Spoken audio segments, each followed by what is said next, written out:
Si vous êtes là, petit malandrin, c'est parce que vous n'aviez pas envie de lire les règles. Et nous sommes là aujourd'hui pour vous les expliquer.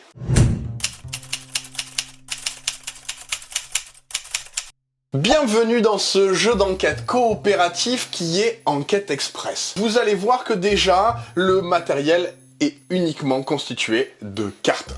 Ces cartes-là vont vous donner des indices et en les partageant avec les différents joueurs, vous allez pouvoir répondre à ces questions. Pour la mise en place, c'est super simple, vous allez choisir une des 3 enquêtes, lire son préambule et donc l'intrigue, qu'est-ce qui s'est passé pour qu'on en arrive là, et ensuite vous allez prendre le livret enquête pour lire la liste des différents suspects.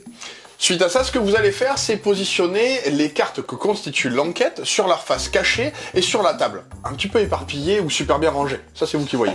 Ce qui va se passer maintenant, c'est que chaque joueur va sélectionner une couleur qu'il ne pourra pas consulter durant le chronomètre de 5 minutes. Ouais, vous voyez que vous avez des petites épingles de couleurs sur le dos des cartes dossiers.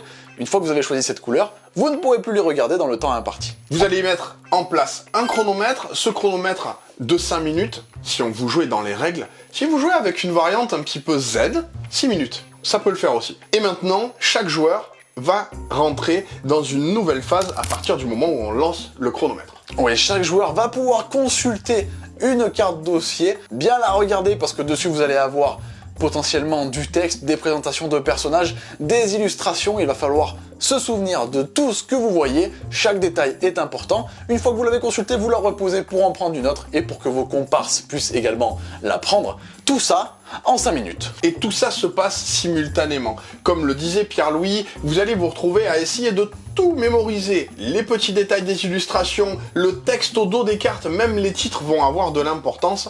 Et durant ces 5 minutes, essayez de vous faire votre petite résolution d'enquête. Suite à ça, vous allez garder une carte, et une seule carte qui potentiellement va devenir commune. Ça va devenir intéressant. Ouais, parce que durant la phase des 5 minutes, vous allez pouvoir regarder les cartes, mais vous ne pourrez pas communiquer. Ça, c'est interdit. Pendant cette phase de consultation de dossier, vous allez beaucoup faire appel à votre mémoire. Essayez de faire le tri, justement, des informations qui vous sont données pour arriver à en tirer le meilleur parti. Et du coup, vous n'aurez pas toutes les infos, parce que souvenez-vous que vous avez des épingles que vous ne pouvez pas regarder. Vous n'avez pas le droit de prendre de notes non plus, puisque vous arriveriez finalement à être beaucoup plus efficace que simplement avec votre mémoire. Une fois que le temps est écoulé et que les 5 ou 6 minutes sont passées, vous avez donc gardé une carte de dossier devant vous, et vous allez la lire à voix haute à tous les autres joueurs, et leur expliquer pourquoi elle vous semble pertinente pour la suite et la résolution de l'enquête. Vous venez du coup de passer dans la résolution de l'enquête, une nouvelle phase pendant laquelle vous allez pouvoir beaucoup échanger,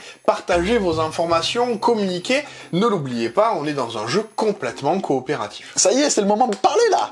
On pouvait pas parler avant, maintenant il faut parler. Ensuite, un joueur désigné, celui que vous pensez être le meilleur Sherlock d'entre vous, va prendre le livret enquête, l'ouvrir et lire les différentes questions auxquelles il va falloir répondre. Et c'est le moment pour vous de remettre les morceaux de puzzle dans le bon ordre. Imaginez ces 24 cartes posées sur la table comme un puzzle géant dans lequel vous avez besoin de vos coéquipiers pour arriver à finalement le construire.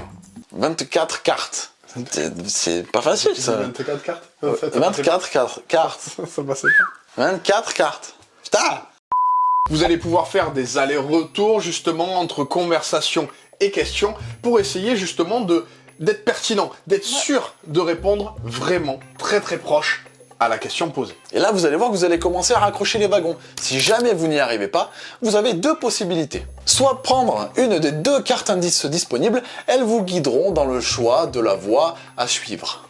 La deuxième possibilité, c'est de consulter à nouveau des dossiers, réouvrir des dossiers. Mais ces dossiers vont rester ouverts et ils vous font perdre des points dans un second temps.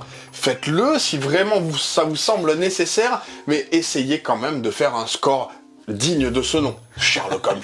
Soyez des vrais enquêteurs, quoi. Le Sherlock de l'équipe, il vérifie, voir si les réponses que vous avez apportées aux questions sont similaires, et vous verrez qu'à chaque question correctement répondue, vous allez marquer un certain nombre de points de victoire. Mais pourquoi? Et parce que vous avez un score sur 20, votre note. Oui, c'est comme à l'école, c'est pareil. 0, vous êtes des chèvres. Et 20, vous êtes excellent. Premier de la classe, petite lunette. Les rois des enquêteurs. Vous partez de 20 et votre score sera retranché du fait d'avoir justement réouvert des dossiers ou En quelque sorte d'avoir mal répondu aux questions, forcément. Vous étiez pas assez précis peut-être. À la fin, ça vous donne donc votre score final. Vous regardez sur l'échelle où vous vous positionnez, et puis essayez de faire mieux à l'enquête suivante. Vous connaissez maintenant les règles d'Enquête Express, c'est à vous de jouer et de résoudre les enquêtes, et bien évidemment, Jouez bien. jouez malin, ciao!